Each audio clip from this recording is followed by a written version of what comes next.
celurit. Senjata bergagang panjang dan bermata tajam lengkung dengan ujung mata runcing yang mematikan. Sebagian orang menyebutnya arit. Pamor celurit tidak akan bisa lepas dari nama suku Madura di Jawa Timur. Konon, celurit merupakan senjata tradisional masyarakat Madura yang biasa digunakan untuk berbagai kegiatan, terutama untuk membantu kegiatan pertanian.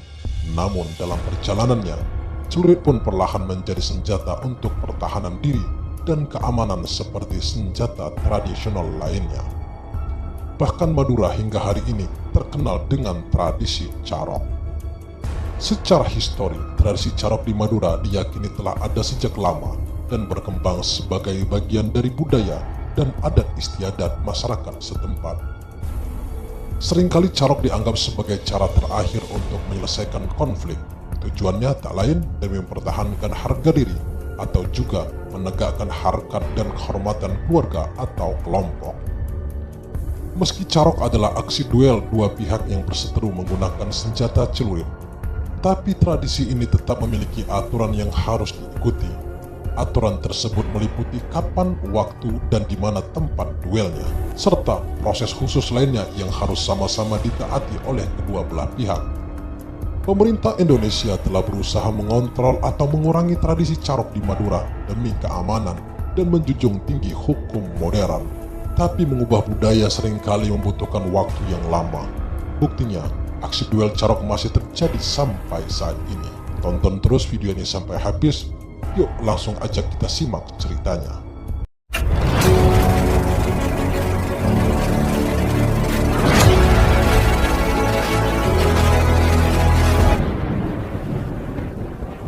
Malam itu, Samsul menunggu warungnya yang buka selama 24 jam. Setiap malam, Samsul selalu senang karena terkadang pembeli jauh lebih banyak karena warung lain pasti tutup. Itu artinya, Samsul bisa lebih cepat membayar sisa hutang sewa lahan kepada Hambali. Nah, si Hambali ini adalah pemilik lahan. Samsul yang berumur 35 tahun juga sudah merencanakan menikah dengan pacarnya di kampung halamannya, tepatnya di Madura. Tentu kalau nanti uangnya sudah cukup, Samsul akan melamar wanita tersebut. Namun sudah beberapa malam ada 3 pemuda bertampang urakan atau arogan. Mereka adalah yang bernama Kojek, Alek, dan senior mereka bernama Japar. Rokok sebungkus, ucap Japar dengan suara agak tinggi. Samsul yang tak menaruh curiga langsung mengambil rokok dari etalase warung dan menyerahkannya pada Japar. Namun mendadak dia bersama 2 rekannya pergi begitu saja. Japar tidak membayar. "Bang, uangnya mana?" tanya Samsul. "Uang apa?" jawab Japar yang sudah membawa sebungkus rokok dari Samsul. "Uang bayar rokok," jawab Samsul. Mendengar itu, Japar langsung mencengkram kerah baju Samsul. Samsul diam saja, sambil sesekali matanya melirik celurit yang sudah dia simpan sebelumnya. Celurit itu disimpan tepat di bawah etalase. Sebagai putra Madura, Samsul selalu menyiapkan senjata itu untuk berjaga dan mempertahankan diri, bukan untuk mencelakai orang. Beruntung, Samsul sadar dengan pesan orang tuanya di kampung yang meminta Samsul banyak bersabar selama di perantauan. Celurit hanya boleh digunakan saat terdesak saja atau memang sang lawan sudah keterlaluan menginjak harkat martabat diri dan keluarga. Samsul malam itu hanya diam, membiarkan 3 pemuda itu pergi, sambil menyambar minuman berenergi dari lemari pendingin yang berada di depan warung. Mereka berjalan sambil menikmati rokok dan minuman yang diambil paksa dari warung Samsul. Samsul pun sadar kalau dia sudah jadi korban pemalakan. Singkat cerita, hari pun berganti.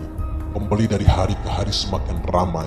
Samsul pun mengajak adiknya yang bernama Didit yang berusia 25 tahun agar bergantian menjaga warung. Karena saat itu Didit belum bekerja, untungnya Didit ini sangat penurun, sehingga Samsul pun sangat menyayanginya. Didit juga remaja yang jujur. Dia tidak berani mencolong apapun di warung kakaknya itu. Didit sadar Samsul lah yang dulu membiayai pendidikannya di kampung sebelum ikut merantau di Pasar Senen. Perlu diketahui, Didit ini berbeda dengan Samsul dalam hal respon perlakuan orang lain. Didit cenderung lebih mudah marah jika dibanding kakaknya yang lebih pandai menahan diri. Maka tidak jarang, Didit sering beradu cekcok dengan Japar CS yang kembali datang meminta rokok dan minuman seenaknya. "Kalau mau rokok, kerja dong bang," kata Didit. Mendengar omongan Didit, Japar CS kesal bukan main. Ingin rasanya mereka menghajar Didit, bocah ingusan. Untungnya, Samsul keburu pulang setelah belanja bensin dari pom bensin untuk dijual secara eceran. Samsul mencoba menenangkan Didit yang sedang bersitegang. Samsul mempersilahkan para preman pergi dengan cara baik-baik. Tapi bukannya langsung pergi, para preman itu malah meminta uang keamanan. Samsul pun hampir terbawa emosi. Beruntung Samsul masih bisa menahan diri, meski dalam hati dia berbicara. "Mereka sudah mulai keterlaluan," ucap Samsul dalam hatinya. Hingga pada suatu malam, Samsul senang karena mendapat telepon dari Didit. Adiknya itu ternyata dapat kerjaan dan kantornya tidak jauh dari warung Madura milik kakaknya. Samsul sangat senang karena akhirnya Didit pun punya kerjaan tetap. Tak lama kemudian, Hambali datang ke warung Samsul. Dia minta uang sisa pembayaran lahan. Samsul mengambil lembaran uang itu dan tiba-tiba saja Japar CS datang. Mereka tak hanya meminta rokok dan kopi, tapi juga terang-terangan meminta sejumlah uang yang tak sedikit. "Mana uang 1 juta sini?" dengan angkuhnya Japar berkata. "Hah, 1 juta?" tanya Samsul. Dia heran. "Iya, 1 juta. Emang kenapa? Cepat sini uangnya," bentak Japar. "Kalau 1 juta tidak ada bang," jawab Samsul. Japar CS terus menekan Samsul agar memberikan uang 1 juta. Mereka bilang uang tersebut untuk acara Hajat Akbar, para pemuda yang biasa digelar setiap bulan di Tanjung Priok. Samsul pun menolak dan mengatakan kalau dia belum dapat uang lebih. Tapi Japar kemudian menunjuk uang yang ada di tangan Samsul. Samsul pun menjelaskan kalau itu uang bayar sewa lahan. Nah, saat itu terjadi adu mulut antara Samsul dan Japar CS. Hambali yang ketakutan langsung mengambil uang dari tangan Samsul dan langsung bergegas pergi. Para preman terus saja minta uang, padahal uang di laci warung Samsul sudah kosong. Samsul tetap tidak bisa memberi uang meskipun terus dipaksa. Alhasil, Japar CS mulai memprovokasi Samsul. Beberapa rak tempat memajang dagangan dirobohkan Japar, sehingga kue-kue berantakan di lantai. Sementara dua temannya mengobrak-abrik di bagian etalase. Samsul hanya terdiam menahan emosi. Japar pun merasa diremehkan. Seketika Japar meludah ke dalam warungnya Samsul. Dada Samsul sudah panas karena merasa terhina. Samsul pun saat itu sebenarnya sudah hilang kesabaran. Tapi dia masih memikirkan Didit. Samsul tidak mau nama baik adiknya di tempat kerjanya yang baru tercemar. Berkali-kali ia menahan emosinya. Tak lama kemudian muncullah Didit di depan warung. Hati yang tadi gembira dan wajah penuh senyum karena mendapat pekerjaan, seketika saja rasa gembira itu hilang saat melihat sang kakak diperlakukan sedemikian rupa oleh Japar CS. Tanpa banyak bicara lagi, Didit segera maju dan menarik Japar dengan sekuat tenaga. Didit melempar Japar ke jalan. Preman itu tersungkur. Melihat kawannya diperlakukan demikian, dua teman Japar langsung menghajar Didit. Terjadi duel tangan kosong di depan warung.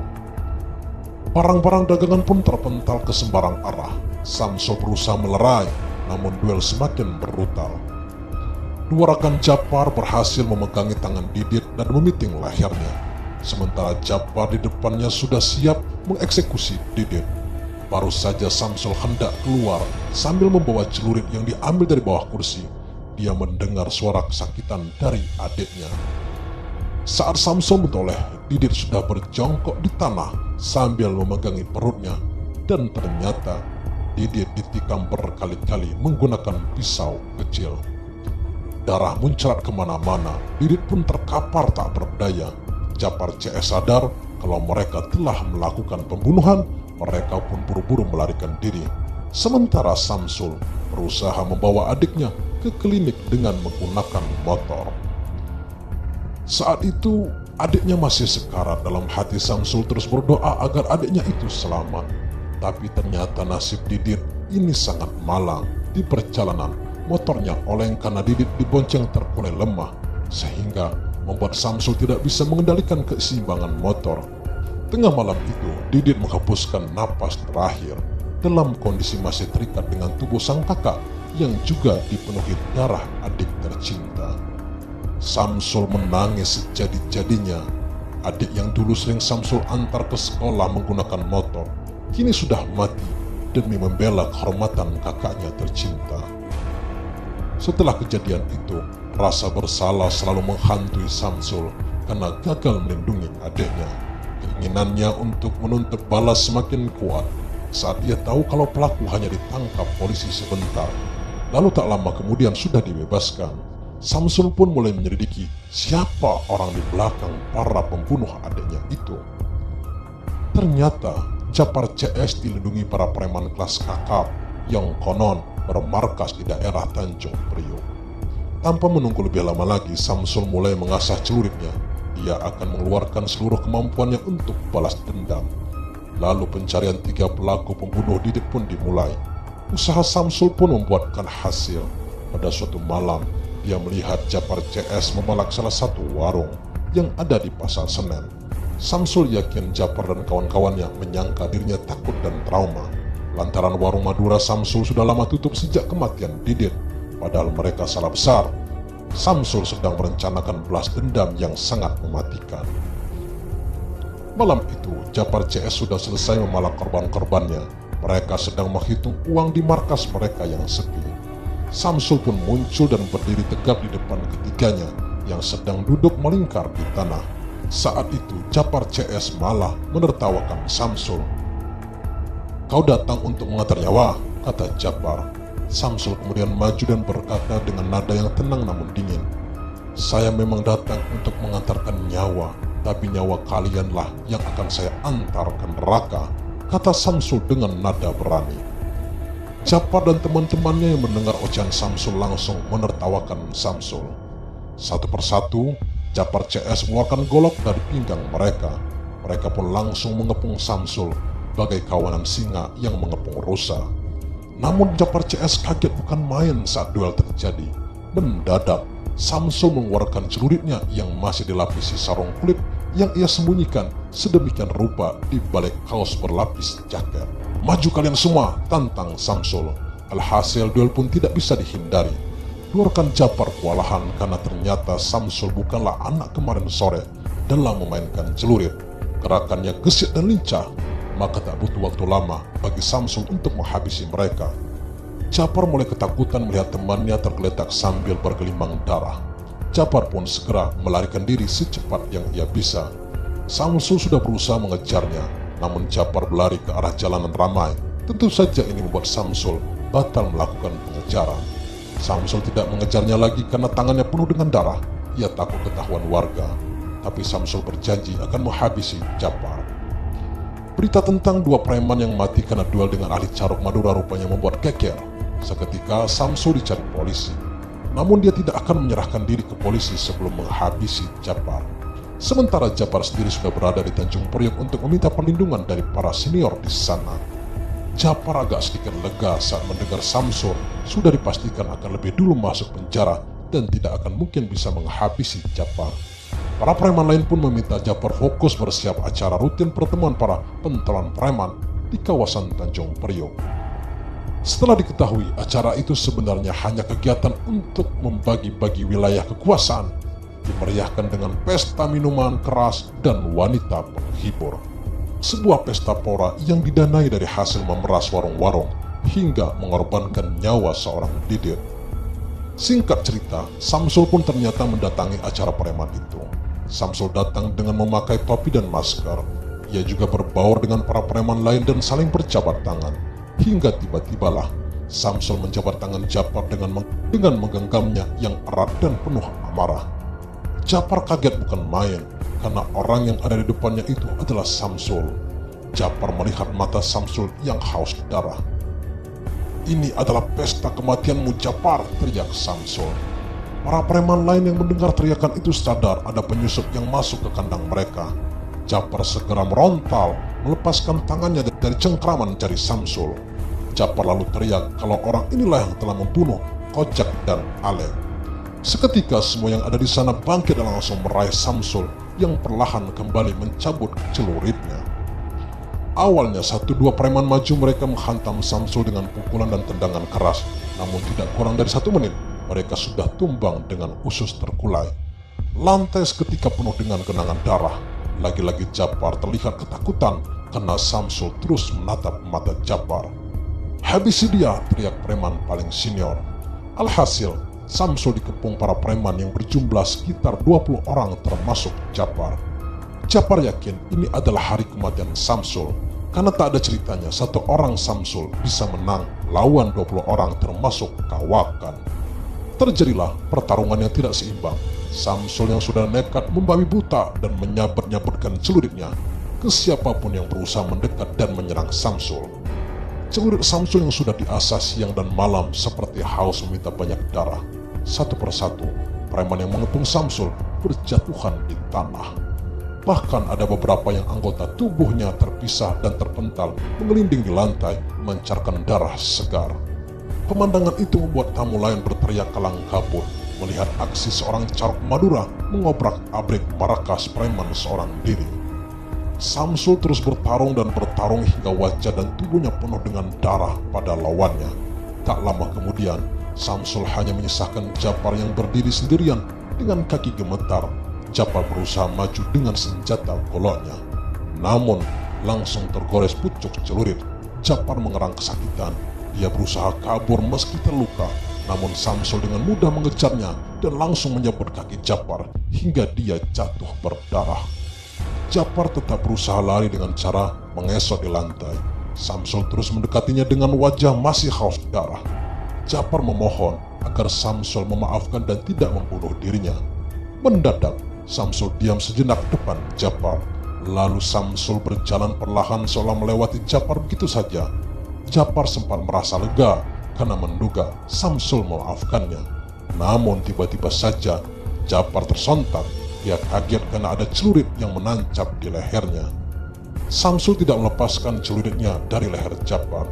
Dia memilih berjalan menatap ke depan, sementara salah satu tangannya menyeret jasad Japar yang lehernya tersangkut celurit Samsul. Setibanya di gerbang, Samsul langsung ditangkap polisi. Singkat cerita, akhirnya Samsul pun diseret ke meja hijau dan dipenjara.